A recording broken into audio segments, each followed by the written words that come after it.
Bismillahirrahmanirrahim. Alhamdulillahirabbil alamin. Wassalatu wassalamu ala asyrafil mursalin sayyidina Muhammadin wa ala alihi washabbihi ajmain. Amma ba'du. Dengan Allah itu nomor satu itu syukur. Syukur itu di atas takwa. Di Quran itu ada fattaqullaha la'allakum tashkurun. Jadi takwa itu supaya ke derajat syukur. Kalau Nabi membahasakan kalimat thayyibah yaitu la ilaha illallah Muhammadur Rasulullah, itu kalimat yang otoritas kebenarannya itu absolut, pasti benar bahwa alam raya niki gadah pangeran ingkang asmanipun Allah Subhanahu wa taala.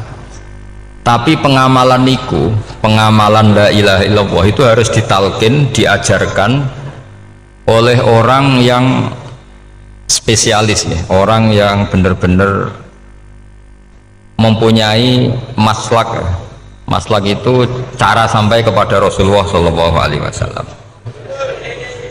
Kalau tersemut ketika Mbah Mun sering ngendikan ihdinas siratal mustaqim siratal ladzina an'amta 'alaihim. Terus uniknya di surat Fatihah itu, ya Allah tunjukkan kami ke jalan yang benar. Itu bukan sirotoka jalan jenengan, tapi siratal ladzina an'amta 'alaihim. Sama ingat betul ketika Mbah Mun ngendikan Allah itu mboten saged ditiru. Wong Allah mboten dahar, mboten ngombe, mboten tidur. Sing saged ditiru niku nggih padha-padha manusa, sehingga disebut ihdinas siratal mustaqim siratal ladzina. Maka dalam disiplin ilmu sanad itu sampai ada kalimat ekstrim, man ta'allama bila syekhin fasyekhuhu setan. Itu tidak main-main ya. Artinya ketika orang lain menuduh dunia kiai katanya terlalu kayak kerajaan kecil, santri tidak pernah ngeritik, itu keliru. Sebetulnya memang aturan ilmu itu diantaranya untuk ilmu agama itu harus pakai apa? Sanad. Bukti ini apa? Ihdinas siratal mustaqim siratal ladzina an'amta 'alaihim. Jadi untuk mengikuti jalan Allah niku harus mengikuti jalannya orang-orang yang telah engkau beri nikmat. Telah itu artinya finish. Finish itu artinya sudah meninggal. Sama ingat betul kalimatnya Mbah Mun, kalau kamu ngikuti orang, kalau ingin kebenarannya permanen, yang sudah meninggal.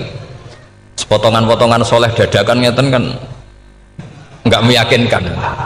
Pas ngaji gayanya kayak wong soleh, enggak mulai kumat meneh, soleh meneh, kumat meneh, itu kan nggak meyakinkan. Istighfar gini nangis, karek nonton dangdut gini nyesal. Terus apa ya, nggak jelas no? Terus gak kasil maksiat ya nyesal, gak kasil toat gitu nyesal. Itu nanti ikut partai wa akharuna atarafu bidunubihim kholatu amalan sholihah wa akharuna sayyi'ah. Jadi orang-orang zaman akhir itu nyampur aduk antara kebaikan dan keburukan. Kayak sampean sering sholat saf awal itu ya baik, tapi ya ono sombongi. Maksudnya ono sombongi kowe iku sapa wani kok ngarep. Maksudnya itu ya ribet kan. Makanya ada wali jadi wali itu karena kalau sholat itu di belakang. Alasannya aku izin mbek pangeran sawane kok ngarep. Jadi ilmu itu macam-macam. Bapak Rian sering dawuh, nak ana wong istiqomah ngimami masjid itu ya apik. Tapi nak keseringan ya perkarane ambisi mau digenti. Jadi istiqomah itu nak keterusan itu ya dadi ambisi. Mulane gak jelas ngimami masjid terus itu istiqomah apa mau. Artinya apa? Hidup ini nggak jelas. Justru nggak jelas itu bagus karena ketok manusane, napa? Ketok manusane. Sehingga dalam ilmu fikih itu lucu. Lo cerita wali-wali top, Abdullah bin Umar, niku semadzhab dengan Abdullah bin Abbas. Mboten seneng urip teng tanah haram. Ketika banyak ulama, banyak sahabat senang hidup di tanah haram, alasannya sholat di tanah haram itu seperti 1000 napa? Sholat. Tapi yang dipikir beliau bukan sholatnya, maksiat di tanah haram juga lipatannya sama. Maka rumahnya Abdullah bin Umar itu pas yang berbatasan. Nak sholat di bojone di tanah haram, nak tukaran metu. Jadi ono area tukaran itu dikondisikan steril. Jadi masyhur itu. Jadi beliau nak lagi mesra mbek bojone wiridan teng tanah haram, nak tukaran metu sik. Baru tukaran secara meyakinkan karena Sehingga kita di Indonesia sebenarnya punya sisi yang luar biasa karena kita tidak maksiat di tanah haram. Jadi bisa saja kita ini orang keren karena tidak pernah maksiat di tanah haram. Walaupun saya nggak tahu kaji atau umroh tambah keren karena nggak pernah maksiat di. Karena banyak juga orang yang nangis di Masjid Haram jebule ngenes, samu naki sing elek bojoku tok. Roh wong Turki wayu, wong Pakistan wayu. Bareng roh bojone elek wireng pesek. Terus nangis, ya Allah, samu naki sing elek kok bojoku tok.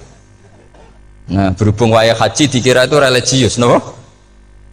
Akhirnya sing wedok gak terima. Samu naki ganteng kabeh sing elek kowe tok. Makanya di haji itu pangeran nyindir faman faradha fihinnal hajja fala rafatha wala fusuqa wala jidala fil hajj. Itu pakai fi ku ing dalem. Jadi potensi maksiat kalau kaji itu fi. Justru pas haji itu pas potensi maksiat. Wong tenggene matof niku nggon tawaf niku. Wis masyaallah wong ayu ki pirang-pirang, wong ganteng ki pirang-pirang. Terus mari geger, mergo rebutan ngambung hajar macam-macam. Jadi kalau suwon ijtihad, dia napa ijtihad itu harus kita dengar. Jadi di antara mazhabnya ulama, termasuk Abdul bin Abbas itu nempat di Taif. Taif itu dari Mekah 3 jam. Alasannya nggak ingin kalau terjadi apa-apa di tanah napa haram. Kita tahu Ibnu Abbas itu mengalami konflik politik dengan Abdul bin Zubair. Itu ekstrim betul konflik berdua beliau. Akhirnya beliau milih di tanah haram. Wis tukaran-tukaran lah nak raning tanah. Maksudnya gremeng, bukan tukaran bacaan gremeng lah, gremeng sidik nara ning Masjid Haram. Artinya jangan kira orang di Indonesia terus ndak hebat, ya hebat, punya sisi nggak maksiat di tanah haram. Ya misalnya sholat kok ngarep nang Masjid Haram, jebule salate ya Allah sini wong. Wis kok ngarep paling afdol, jebule paling keliru coba. Mulai takbir yo keliru plus seudon. Haji Indonesia nu nak sofa walu niate rada elek. Sudah sih mau coba bismillah tau ora tau tak gua ngarep gitu. Menurut kalau yang kesekian kali ditanya gitu. Jadi niate gua ngarep kepengen ngetes sudah sih mau coba bismillah tau ora. Lha ngapain gua ape salat atau ape seudon. Bantah-bantahan. Aku krungu dhewe tau gua ngarep pancen ra maca. Sing gak guri ora maca tapi lonton ora caku gua ngarep ya kepengen krungu nyatane ora. Jadi gak ngarep. Terus kedua niate iku balapan ngambung Hajar Aswad. Jadi sholatnya gak ngarep. Sekali salam langsung melayu ngambung Hajar Aswad. Iku niat tapi niat elek roh. Tapi tidak semua yang di sofa walu niatnya baik. Tapi niat tidak baik itu kadang baik. Itu saking apiane pangeran. Kalau kenangan cerita dari Mbah Mun yang paling saya kenang itu gini. Dulu ono santri nakal. Ya jadi ora dulu tok saiki luwih akeh. Tapi sawangannya cerita kan kudu dulu karena sejarah itu syaratnya harus diomongkan dulu. Jadi aku rada kecewa mbek sejarah itu dulu ono santri nakal. Saiki luwih akeh. Niku kepengen nginceng ninge mergo ning wayu. Niku dhisik jarang ning sepeda motor ngalor ngidul ning pasar Bangilan jarang. Dadi nek kepengen roh iku kudu dadi bakul banyu. Terus bakul banyu karena satu-satunya cara roh wong ayu kudu dadi bakul banyu. Nyamar. Banyu ngisine ning jero jeding. Ya kadang ya roninge rajil bapan macam-macam. Kiai ini wali tenan, bukan wali debutan, bukan wali senior, namun wali betul. Nah, sama saya jadi wali kan terus rono kuota wali, segelem ragelem jumlahnya supaya tetap ada terus diangkat nonton mawon wali. Itu bertahun-tahun. Kiai ini ngerti, seneng, mergo digratisi, dikai rego murah. Kiai ini ngerti, nah iku niate elek. Suatu saat gak ada perkembangan. Santri ini mulai gremeng karena nggak direspon. Diceluk begini ini. Dia pentok anakku, nggih yai. Kowe salat ning Masjid Haram sof awal 40 dino jamaah mbok sof awal. Nggih yai. Kok bar tak rabekno anakku. Nggih. Seneng salat. Hari pertama ya demi dapat istri, hari kedua terus. Suwe-suwe ku ku nyaman. Betapa nikmatnya sujud, nikmati rukuk terus nyaman. Saking nyamannya itu berkebutuhan sholat di sofa awal, bukan karena cewek tadi. Barang hari ke-40 diparani mbek kiai ini. Aja mulai tak rabekno. Loh. Mboten saged, Mbah. Jare nek wis salat 40 dina tak rabek. Oh, mboten salat diterima untuk cawe tok. Mboten. Mboten. Ngenyak wong salat diterima dijoli. Jadi orang nggak bener itu kadang ya jadi bener. Jadi wali kadang daftarnya lewat bakul banyu, terus kadang rodok delok wedok sithik-sithik, tapi nak pangeran ngangkat kira kurang coro. Jadi wali can iki. Akhirnya kiai ini sing nangis-nangis. Cung gelem lek cok kamu pede mantu wong. Iki gak gelem-gelem tenan. Ngenyak uang sholat diterima dijoli. Wah, itu luar biasa. Terus, malah nanti ngaji, ya. Terus ngaji talqinul fikri bahwa pada akhirnya sing paling dhuwur teng hadhihi dar la ilaha illallah. Nah, saya punya trik, punya cara untuk sampean supaya la ilaha illallahnya itu sah dan meyakinkan. Nah, cara hakim itu sah dan kitab yang sering dibaca Mbah Mun diantaranya untuk kalimat itu kitab Zadul Ma'ad. Iku nak nerangno la ilaha illallah niku luar biasa. Itu kitab kesayangannya Sayyid Abdul Al-Haddad. Beliau ngendikan di antara kitab kesukaan beliau selain Ihya itu kitab Zadul Ma'ad. Itu beliau kalau ngendikan bihadihi, ya maksudnya bihadil kalimah ussisatis samawati wal ardu. Jadi langit bumi dibikin. Jadi beliau mulai berpikir pertama gini, surga dibikin dengan segala kemewahannya itu bagi yang tasdek liman saddaqa bila ilaha illallah wa liman amana bila ilaha illallah. Neraka yang dibikin sebegitu ekstrim sampai anak wong dicemplungno ngenteni 70 tahun lagi ceblok. Wah, itu ora kebayang carane gawe. Entakno bego kan itu. Jadi barang nak diceblokno ning neraka itu cebloke nduk ngisor ngenteni pinten? 70 tahun. Makanya kemungkinan keluar dari neraka itu kecil. Agak untuk syafaat itu kecil. Wong wis ora iso kebayang kan? Itu pun diciptakan untuk yang menolak dalil. Jadi surga dibikinnya lihadil kalimah, neraka dibikin juga lihadil kalimah. Jadi hadil kalimah itu mizan, ini ukuran. Yang nerima masuk surga, yang menolak masuk neraka. Hisab juga gitu, ada hisab itu ya karena kalimat la ilaha illallah. Orang kafir itu nanti tidak dihisab. Nah cara Ibnul Qayyim, atau saya nggih ngoten. Ulaikal ladzina kafaru bi ayatina rabbihim wa liqaihi fahabitat a'maluhum fala nuqimu lahum yaumal qiyamati wasna. Ya lucu tuh, masuk Fir'aun dihisab kan sekarwan rokok kan, jadi hisab itu nanti itu yang nggak jelas-jelas, makanya sama hati-hati itu potensi dihisab. Jadi yang jelas itu ada hisab, masuk kaji Nabi dihisab kan tidak mungkin, Nabi Ibrahim masuk dihisab, Fir'aun masuk di, karena yang jelas surganya tidak dihisab, yang jelas nerakanya juga nggak dihisab. Tapi nak sing pengajian yo teko, dangdutan yo teko lah ini yang ini yang itu. Ya itu hisab itu. Dulu biskop ya bayar, mlebu masjid ya bayar. Cuma ada biskop 10.000, nak ning masjid 2.000. Itu ya hisab itu nanti. Jadi orang kafir yang karuan kafirnya itu istilah Quran fala nuqimu lahum yaumal qiyamati wasna. Nah, artinya ada hisab juga tolak ukurnya la ilaha illallah. Terus wabihadil kalimah bu isatir rasul, karena kalimat ini rasul diutus untuk melatih la ilaha illallah. Jadi kalimat ini luar biasa.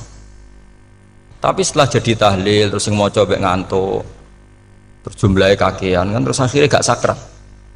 Akhirnya la ilaha dikomentari suwi temen. Pemenang nak sing mimpin tahlil wong tuwek terkenal suwi, lagi tahlil dipimpin mbah niki sing mburi mesti sambat wah suwi mesti. itu kriminal kita, itu kesalahan kita. Kalimat yang harusnya jadi tolok ukur surga neraka itu ukurannya kalimat itu, kemudian kita nganggap kalimat itu sebagai kalimat yang apa problem. Itu juga sampai ya. Makanya kalau suwun sing mimpin tahlil jo suwi-suwi lah. La ilaha illallah ping 3 hadir terus bar. Niku semua ijazatnya hanya 3 kali. Itu kok udah dipirang-pirang niku. Tapi nak la ilaha illallah tolong gak hadir ya tak baleni neh dadi 6. Kok gak hadir?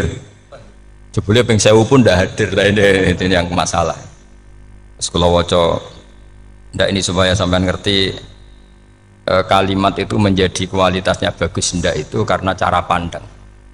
Itu tadi kalau sampean mikir surga dibikin semewah itu dengan fasilitas bidadari secantik itu, semuanya kelas A, itu ya bagi yang menerima la ilaha illallah.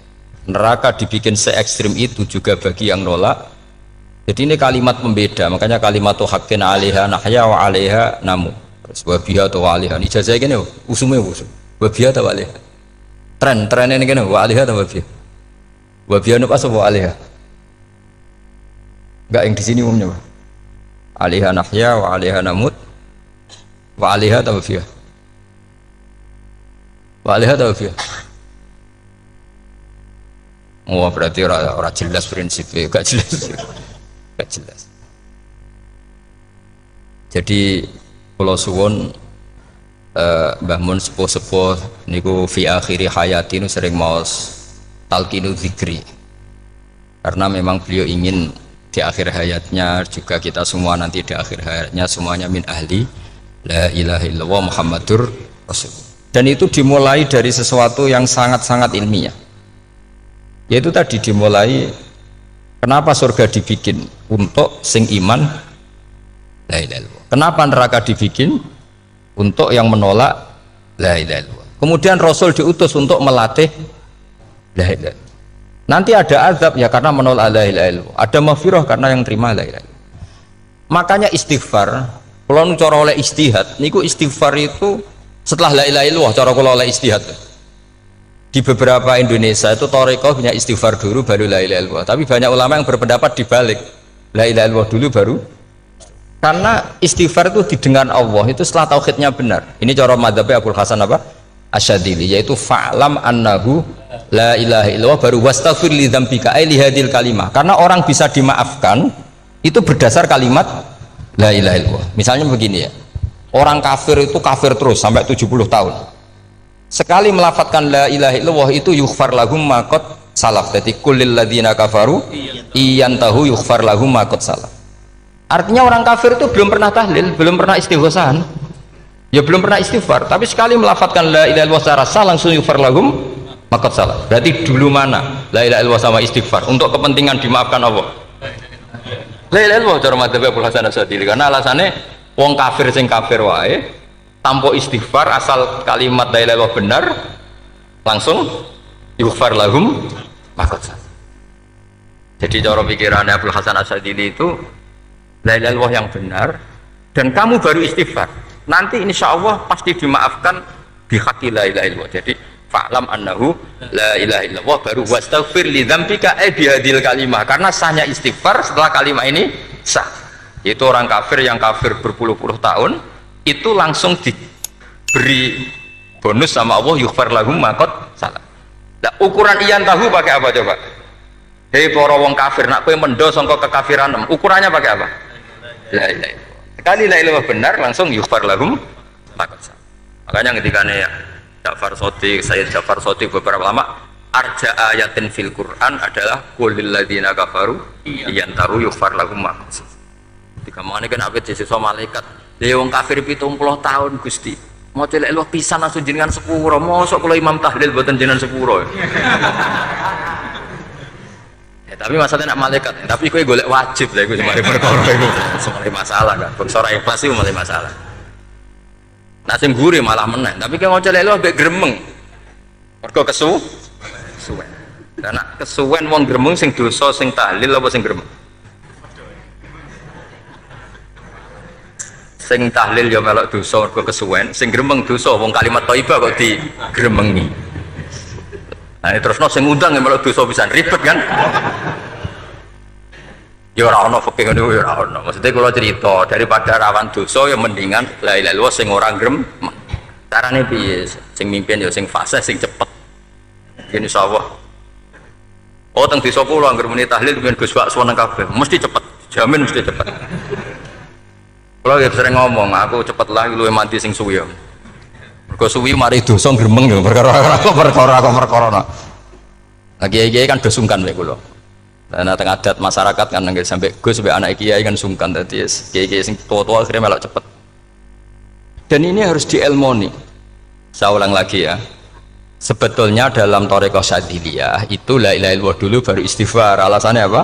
Sikhatul istighfar itu ba'da sikhati la ilaha illallah. Jadi dia bawa ke qulil ladzina kafaru iyantahu yughfar lahum ma qad salaf. Saiki intiha anil kufri, berhenti kekafiran dengan kalimat apa? La ilaha illallah. Itu langsung yughfar lahum ma qad salaf. Dan Allah ngendikan fa'lam annahu la ilaha illallah baru wastaghfir lidzam ai bihadil kalim.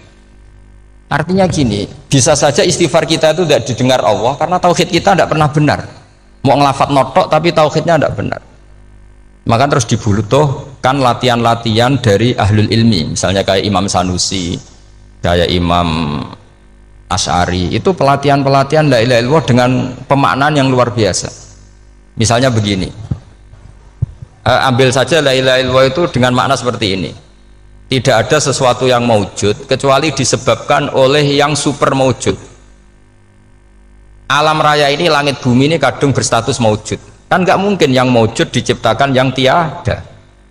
Nak ngono mau hadhil maujudat khalaqaha wajibul wujud. Lah wajibul wujud ini yang bernama Allah Subhanahu wa ta'ala. Maka kualitas Anda iman tuh lebih tinggi. Selama ini kan enggak, orang no pangeran kecuali Allah. Terus Allah itu yang siapa? Ya Allah yang siapa itu harus kamu berani mensifati. Allah belum pernah menceritakan dirinya di Quran kecuali beliau dia mensifati zatnya.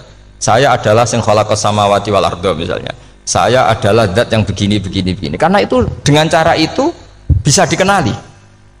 Ya, dengan cara itu bisa dikenali. Makanya Allah itu harus kita kenali, yaitu lewat ma'rifatullah. Ibadah tertinggi adalah ma'rifatullah. Ya caranya ma'rifat tadi dimulai, gak mungkin alam raya ini kemudian diciptakan oleh al-adam, sesuatu yang tidak ada. Pasti yang namanya maujudat diciptakan yang maujud. Karena maujud ini maujud pencipta harus super. Lah super itu bahasa Arabnya wajibul wujud. Karena pencipta harus awal. Gak mungkin Fir'aun itu Tuhan lahirnya di bumi, berarti dulu buminya ketimbang Fir'aunnya. Tuhan-Tuhan yang lain juga begitu, masa dulu buminya ketimbang Tuhannya. Makanya Allah pasti Tuhan betul karena bersifat awal, bersifat qadim. Nah kalau kamu mulai latihan gitu, iman kamu itu bil bayyinah, dan syaratnya iman yang benar adalah bil bayyinah. Bayyinah itu jelas welo-welo. Makanya semua nabi memaklumatkan diri, qul inni ala bayyinatim mir rabbi. Lam yakunil ladzina kafaru min ahlil kitab wal musyrikin munfakina hatta ta'tiyahumul bayyinah. Jadi kamu harus punya otoritatif kebenaran sing sampai welo-welo itu layak balus syakka wal irtiyab, sudah agak bisa ragu lagi. Nah saya khawatir kalau kita sudah tidak ngaji seperti ini, la ilaha illallah itu mau rutinitas. Pemenang nak kasiat ribet meneh kan. Nak diwaca 1000 kasiat ngene, nak diwaca 2000 kasiat. Wah itu ngawur lagi. Saya itu kemarin ketemu banyak orang pintar lah di Jogja. Itu saya cerita, mereka tanya saya, Gus kenapa engkau jarang berdoa? Saya bilang saya itu sering berdoa, cuma mungkin Anda tidak tahu kata saya. Doa itu syaratnya harus setelah sihatil iman, imannya itu benar.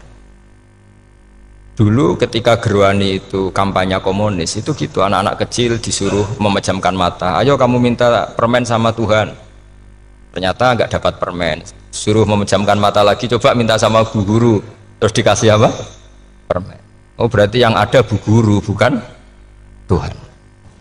Artinya apa? Kalau umat Islam ini Islam ini kamu jual dengan doa, kemudian doa dipakai tolok ukur Islam bener apa enggak, habis kamu. Banyak orang ingin jadi Kapolri, jadi gubernur, jadi apa, ngundang orang-orang kondungo. Terus nyangoni akeh gak mandi, mesti dihujat deh. Dan sing donga yang ngerti nak ra mandi, potongan wong seneng duit itu kan insya Allah ra mandi lah kan kira-kira gitu. Jadi korbannya itu Islam kalau terus menerus doa yang dipakai apa? Transaksi. Maka doa itu nomor 2 atau 3, nomor 1 itu ya iman tadi, ma'rifatullah itu nomor 1. Bukan doa, karena kalau doa dijadikan nomor 1 takutnya itu dipakai ukuran. Makanya ketika orang kafir minta sama Nabi, minta itu ya bahasa Arabnya doa, untuk mengubah Mekah jadi begini, untuk mengubah Mekah jadi makmur, jadi ada sungainya, roh. Nabi gak mau. Padahal Nabi kalau doa pasti mustajab apa enggak. Tapi andikan itu diturutin, maka ukuran iman selalu pakai doa. Dan itu bahaya jangka panjang, karena Nabi pirsa pengganti beliau-beliau kamu-kamu yang nanti doanya tidak mandi, itu bahaya, itu enggak prospek cara hitung-hitungan. Iya nak zaman Nabi donga mesti mati. Nak ketika era sampean dia nak kiai tenan Pak, kalau donga ana sugih, nak ora sugih kira kiai kan ribet. Mungkin dhewe kiai ora sugih kan ribet kan. Maka kita sebagai ulama itu punya hitung-hitungan. Nah beda dengan pakai ma'rifatullah. Misalnya begini, ini contoh paling gampang. Orang kafir itu dulu mengukur kebenaran Muhammad, mereka tentu manggilnya Muhammad. Muhammad, kalau kamu mengklaim bahwa orang mati bisa hidup lagi, coba mbah-mbah kamu yang sudah mati bangunkan. Kalau bisa berarti kamu benar, kalau ndak ya ndak. Pertanyaannya itu yang faktu bi abaina in kuntum apa? Sodikin. Pertanyaannya, ngukur kebenaran dengan cara itu yang bikin standar siapa? Nah, Nabi itu sempat terdesak karena itu dipakai ukuran. Tapi kalau pakai ilmu mantek, jawabannya lebih gampang. Ngukur kebenaran dengan cara itu versi siapa? Versi saya. Kamu benar itu kalau bisa membangkitkan orang mati. Terus dari Nabi, ya kalau versi kamu ya kamu yang membangkitkan, nanti ditanya bareng-bareng. Loh ini kan kita seperti itu kan, kita sering. Artinya apa? Islam ini yang bisa mengawal hanya ilmu. Doa itu nomor 2, yang bisa mengawal Islam hanya fa'lam, harus ilmu annahu la ilaha illallah. Ketika orang kafir lo tanya, Muhammad kalau kamu Rasul betul, fasayir jibala Makkah, jibalu Mekah kamu jalankan kemudian jadi emas. Dan orang-orang yang mati bangkitkan, kemudian kita tanya, adinuka hakun amla, agamamu benar apa enggak? Nabi andikan minta kira-kira dituruti Allah apa enggak? Pasti dituruti. Tapi masalahnya, masa menunggu itu? Masa Allah menjadi Tuhan nunggu itu? Allah selalu Tuhan baik orang percaya atau tidak. Makanya Allah tidak mau nuruti, karena itu jadi problem jangka panjang. Iya kalau Nabi mustajab doanya, terus era umatnya seperti ini. Sing kiai ini bendino dalail ora mesti mandi dongane. Wis sing tirakat lah ora mesti mandi dongane. Nak bab donga niku wis padha wae lah. Misale mesti mandi, nak wong waras mesti dinggo donga husnul khotimah, ora dinggo golek sugih, iku mesti amatir. Lah masalahnya nek dinggo husnul khotimah bagi mereka yang kedonyan ya gak ngefek, dianggap tidak prospek. Panjang kan? Makanya itu pinternya Nabi nomor 1 itu al ilmu fa'lam annahu la ilaha illallah. Lagi wastaghfir li dzambi. Dimana kalau suwon kenapa ini cerita Mbah Mun, kenapa akhir-akhir beliau sering talqinu zikri, sering melatih zikir. Itu sirinya diantaranya bahwa kalimat ini harus menjadi kalimat super. Kalimat sing alaiha nahya wa alaiha namut wa alaiha nub'ats atau wabiha nub'ats insyaallah taala minal. Ya itu tadi, kita sebagai kiai itu ikut menjaga ini, jangan sampai kalimat ini membosankan. Tahlile suwi barbar segitu ono sing nyoal la ilaha illallah Muhammadur Rasulullah lane kurang panjang iki wakaf ta ora terus panjang. Bahwa agama ini dimulai hatta ta'tiyahumul bayyinah. Jadi sesuatunya harus benar-benar sampai jelas. Orientasi para ulama dulu itu cara menerangkan la ilaha illallah itu sampai difahami an bayyinatin. Makanya semua nabi memaklumatkan diri kul inni ala bayyinatin mir rabbi. Sampai di situ. Dan semua cerita-cerita di tafsir Jalalain di apa-apa itu ukuran kebenaran itu lam yakunil ladzina kafaru min ahlil kitab wal musyrikin namun fakina hatta ta'tiyahumul bayyinah. Monggo. Maka semua kita itu harus punya kecakapan untuk merangkai dalil. Kalau gak ada pengalaman saking kitab-kitab turos, kitab-kitab dulu. Itu ketika beberapa ulama ditanya, dulu ketika ulama-ulama dulu berdebat tentang apakah imanul muqallid, imannya orang yang tidak bisa berargumentasi tentang Tuhan itu diterima apa enggak? Rata-rata ahli sunnah bilang diterima, tapi tetap dengan catatan itu potensi goyah. Itkul man qallada fit tauhidi imanu lam yakhlu min tardidi.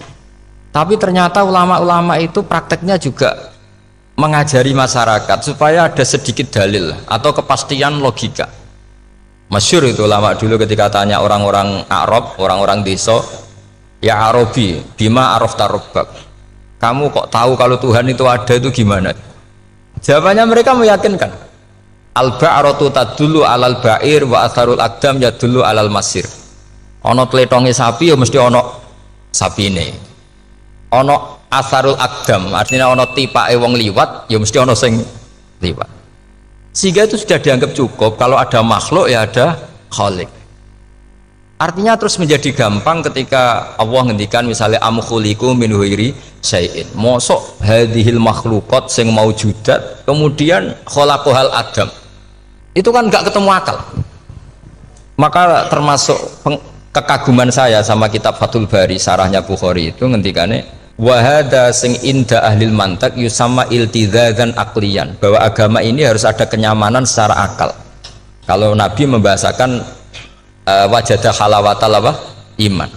Iman yang manis itu misalnya kita profesor, kita ilmuwan, kita seorang yang top, yang paling cerdas di dunia. Kemudian kamu secara agama didogma oleh pimpinan agama kamu. Kebetulan pimpinan agama kamu misalnya komunis. Terus diberi ajaran misalnya hadhil maujudat khalaqahal adam, yang maujud ini diciptakan ketiadaan. Kan mungkin profesor lah mesti stres. Piye wong Adam kok ciri utama ketiadaan ya layu asiru saya tidak ngefek. Bandingkan dengan misalnya kita goblok lah, petani lah, wong paling goblok lah misalnya diajari bumi ki ana mbah wonten, terus sing gawe bumi ana ya ana, wong barange ana kok sing gawe ra ana. Lebih gampang lah itu cara Fathul Bari. Hadaddin itu mudah sekali, sahlah qoriba. Kalau dalam baca Said Abdul Al-Haddad itu hadil kalimah sahlah qoriba. Sahlah qoriba itu enak difahami karena ya sudahlah, kalau hadil maujudat ya khalaqahal maujud. Berhubung maujud ini maujud khaliq ya wajibul wujud, kira-kira maujud super lah atau kausa prima atau apa. Jadi segampang itu lama menerangkan tauhid. Nah khawatir saya kalau penjelasan seperti ini sudah hilang, terus mau wong takok kasihate nak maca sakmene paket ngene, nak sakmene paket ngene. Lah anak ramadi terus mental. Jute la ilaha illallah yo ngobos. Nah ini kan jadi tersangka. Makanya saya tadi bilang, saya berkali-kali saya belajar tauhid, belajar ilmu mantek, itu kepentingan saya hanya satu, supaya orang familiar dengan logika la ilaha illallah.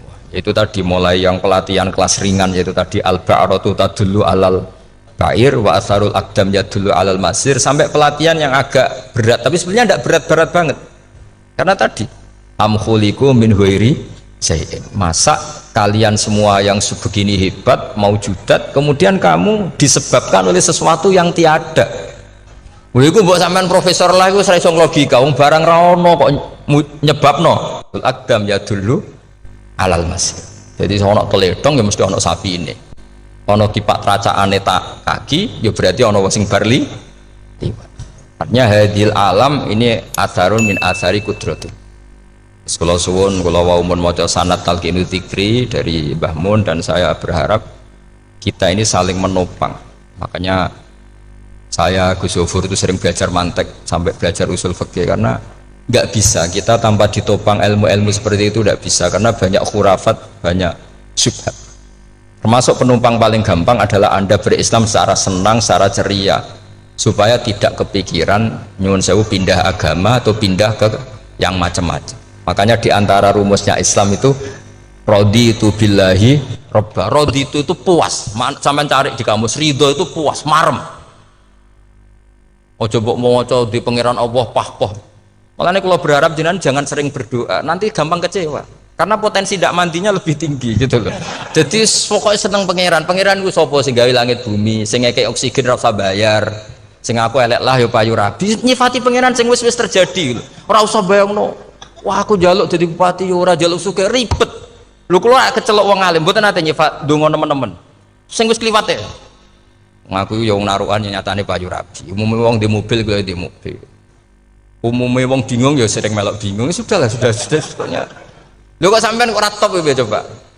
Wong melarat sekolah ya ora tamat, ya tetep oleh menghirup napa oksigen. Presiden seneng jadi presiden, kowe ngopi untuk utangan ya wis semeneng. Semula ra diusir bojo ya wis semeneng. Sebenarnya seneng itu gampang. Mbok yo nyifati pangeran sing wis gampang-gampang lah, kayak di Quran-Quran itu nyifati Allah itu. So alhamdulillah alladzi atamani wa saqoni, aku melarat lah nyatane kelar mangan. Ya sudah yang gampang-gampang. Lah sampean ndak kakian donga ben sugih. Kula bolak-balik cerita, kula nanti dolani wong elek. Rayu elek sowan kula. Kula kenangan terbaik saya dadi kiai gini. Gus kula dongakno dadi sugih. Tenane, Mbak? Nggih, tak critakno. Nak bojomu iku sugih. Sing pertama ditoto apa? Omah Gus ya, omah ditoto. Suwe-suwe mobil ditoto Alfa. Terakhir sing dievaluasi ku sampeyan. Omah wis apik, mobil wis apik, sing elek apa? Bojo mesti sampean kena evaluasi. Iku wis mesti ya. Akhirnya Strasito. Jadi kula nu nate bully tiyang terbaik lah. Kenangan saya terbaik jadi kiai ini gini. Akhirnya Iya Gus. Kan nggak mungkin. Omah suwapi, mobil suwapi. Coba yang kamu evaluasi apa tuh? Mulai. Artinya sudah lah, tidak usah kepengen itu dikurangi lah.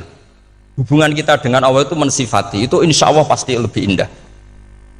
Ya misalnya kita Islam, ya alhamdulillahilladzi hadana li hadza ma kunna linahtadiya laula. Sudah, tapi sekali sampean mikir, tak rewangi Islam yo mesti mlebu swarga. Oh, mesti kena was-wase setan, tak jamin. Tak rewangi salat yo mesti swarga. Tapi nak sampean alhamdulillahilladzi ja'alana minas sajidin wasyakirin aman. Maka alhamdulillah itu kalimat paling keren. Makanya da'wahum fiha subhanakallahumma wa tahiyyatuhum fiha salam wa akhiru da'wahum alhamdulillahirabbil alamin. Jadi pokoke ngoten. Sore pura usah kakek jaluk, karena potensi tidak mandi itu tinggi. Sama ndak kutub, ndak ahdal, ndak abdal, ndak apa saja. Yes dongo umume wong-wong lah. Dunia hasanah, fil akhirati hasanah, wa qina adzabannar. Hasanah mbok piye artine pokoke hasanah. Pokoke hasanah fil akhirati ya hasanah. Senara iso hasanah ya rabi itu jenenge hasanah pokoke sementing. Karena kula niku pengalaman dadi kiai, angger wong kok kakean donga mesti kakean ngeluh. Ya karena potensinya tidak mandi. Jajal sampean ndonga apa jajal? Selama ini kan njuk mapan yo ora tau mapan. Njuk sugih yo prakus. Wis diparingi cara pangeran wis maringi jebule sampean ingin lebih. Makanya saya mohon sekali, jadi hubungan dengan Allah itu nomor satu itu syukur. Syukur itu di atas takwa. Di Quran itu ada fattaqullaha la'allakum tashkurun. Jadi takwa itu supaya ke derajat syukur. Karena tadi lah, cobalah dilatih. Saya pernah ngecek orang yang sekarang dugem menikmati maksiat dengan orang yang takwa mensyukuri tidak maksiat, itu nikmatnya itu masih tinggi nikmatnya orang yang syukur karena berhasil meninggalkan maksiat. Makanya kamu yang syukur bengi-bengi seradi duit ning kamar wudu bariku ngelamun jujuk esok yes alhamdulillah gak maksiat. Kira usah bayangno terus tahajud, qiyamul lail iku para habaib, para ulama itu kira ramakome lah seperti itu. Terus ramakome. Tangi turu seradan tempiring itu alhamdulillah. Pokoknya sing gampang-gampang ya.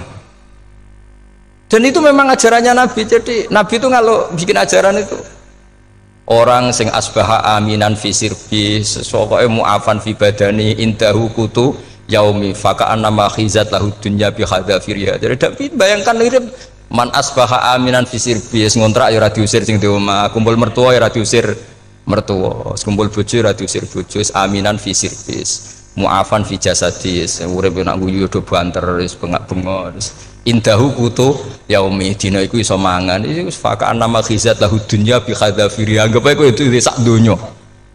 Lha wong paling sugih gawe kolam renang paling 1 meter persegi. Kowe ndelok laut renang kapoke. Pokoke urip ku sing gampang itu. Kok senengane repot to? Senengane repot.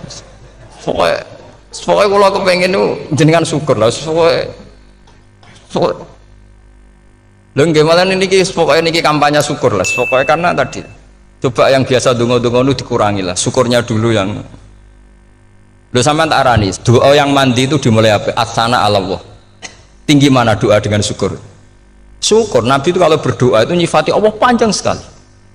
Alhamdulillah hamdan katsiran terus wa hamdan wa fi ni'amahu wa yukafi mazida ya rabbana lakal hamdu kama yanbaghi li jalali wajhika azimi sultanik la nuhsi sana'an 'alaika anta kama athnai ta'ala nafsik antal muqaddim wa antal muakhir. Wus panjang. Sampean kan gak muqaddimah suwidi. Dongane sing wis gak dia 13 kalau kan sering mau ikhya itu kalau muji pangeran itu sampai lupa Imam Ghazali saking panjangnya sama delok donga-dongane Nabi itu kalau muji Allah itu panjang sekali dongane sithik nak jenengan muqaddimah alhamdulillahirabbil alamin nabi angob pas donga ya Allah ya Rabbana temenan blas gak dia 3 itu. Jadi saya mohon sekali, agama ini harus bifarohin wa syukurin. Kalau donga yang paling kalau kenang sama yang Mbah Mun gini, us farihi namuna amin. Pokoknya kita itu, pokoknya senang. Makanya kalau suwun lah, pokoknya beragama terus senang. Rodi itu bila roba, rodi itu kalau anak maknanya marem lah, marem di pangeran Allah itu marem. Atau Sayyidina Ali lho. Kafani izzan antakuna li robban wa kafani fakhran an akuna laka abdan. Pun Gusti entek bangga kula dadi manusa mergo pangerane jenengan. Cara di pangeran Firaun kan yo ribet wae. Wis mati tenggelam dadi ton. Terus wa kafani fakhran an akuna laka abdan. Kula nu seneng banget mergo dadi kawulane jenengan. Misale dadi kawulane presiden ya iso coplok. Kawulane menteri kadang ketangkep KPK. Kawulane wong sugih kadang bangkrut. Ribet kan? Makanya beliau ngendikan kafani izzan antakuna li robban wa kafani fakhran an akuna laka napa abdan. Terus niki kula radi provokatif lho. Semergi zaman akhir sampai pandemi ngeten wis ra syukur ribet. Setelah saya jadi kiai dan penelitian, saya itu berkali-kali didatangi dokter, tentara, juga polisi. Mereka sering bilang gini, "Gus, saya ini dokter negeri. Saya ke NTT, ke Papua, karena saya muslim, berkebutuhan Islam, maka dibikinkan musola, dibikinkan masjid. Kalau kiai tidak bisa, bikin sendiri urunan mau narik siapa itu. Mau narik tarikan di jalan yang mau nyumbang siapa. Tapi kalau kebutuhan negara, karena tugas negara, ya difasilitasi negara dan tidak dianggap misionaris karena negara. Begitu juga di beberapa negara yang non muslim kayak di Argentina, di Venezuela itu ada masjid, ada kajian Islam ya karena duta besar dan itu aparat negara. Disinilah kearifan para ulama berkoalisi dengan umarok dengan makna yang positif bahwa agama ini harus ditopang umarok, sistem negara. Tentu di situ ada tentara, ada polisi, ada macam-macam. Kita sebagai kiai juga nggak berdaya di depan para bandar narkoba apa-apa kalau nggak ada BNN. Kita mau apa dengan korupsi kalau tidak ada KPK. Sehingga kearifan para guru-guru kita, mulai Mbah Maimun, bapak saya sendiri, NU, Muhammadiyah, semua ormas-ormas Islam itu pasti maulah kerjasama. Karena kita siapa ya? Kalau tidak kerjasama. Dan di antara pesan Rasulullah SAW adalah yaduwahi ma'al jamaah. Jadi apa ya, kebersamaan itu sudah berkah. Fa inna yadallahi ma'al jamaah. Jadi berkah. Lalu kenapa saya kalau ngaji bawa kitab? Ini agak sebetulnya itu lazim. Lazim itu suatu yang harus. Tapi karena kelamaan mubalek itu tidak pakai kitab. Seakan-akan bawa kitab itu yang aneh. Sebenarnya aneh mereka. Karena begini logika simpelnya ya. Umat Nabi ini berhak dapat apa coba? Berhak dapat warisan yang paling luhur, paling hebat, paling jernih. Apa itu Quran dan hadis? Pertanyaannya, siapa yang paling punya hak otoritatif untuk menerangkan Quran hadis? Ulama. Ulama yang mana? Ya yang kapabel, yang sudah diakui dunia kayak Imam Ghazali, Imam Bukhari, Imam Syafi'i. Artinya kalau kita tidak pakai materi itu ulama mendapat pikiran kita, bukan mendapat pikiran mereka. Saya ulang lagi, kalau kita tidak pakai materi yang otentik, yang orisinil, umat ini mendapat pikiran kita, bukan pikiran mereka. Maka saya berusaha supaya teman-teman atau semua umat Islam dapat pikiran-pikirannya Imam Ghazali, pikiran-pikiran Imam Bukhari, pikiran-pikiran Abul Qasim Al-Junaidi, kejernian-kejernian Abu Yazid Al-Bustami. Kejernihan itu diantaranya adalah misalnya makalah yang menurut saya itu makalah yang super. Jadi untuk ngadepi krisis karena COVID atau karena apalah. Itu lama dulu sederhana sekali. Beliau-beliau punya rumus yang mungkin jarang didengungkan orang, tapi saya akan kampanye rumus ini. Al-istighna, hakikatul istighna, itu adalah al-istighna anis syai' labihi. Jadi pemenuhan kebutuhan yang sebenarnya adalah kita berusaha menghindari sebanyak mungkin kebutuhan yang sekunder, yang enggak penting. Bukan memenuhi semua yang kita inginkan. Jadi misalnya begini ya, kalau kita lapar, itu keinginan kita itu makan enak apa asal makan? Tentu jawabannya asal makan yang sehat.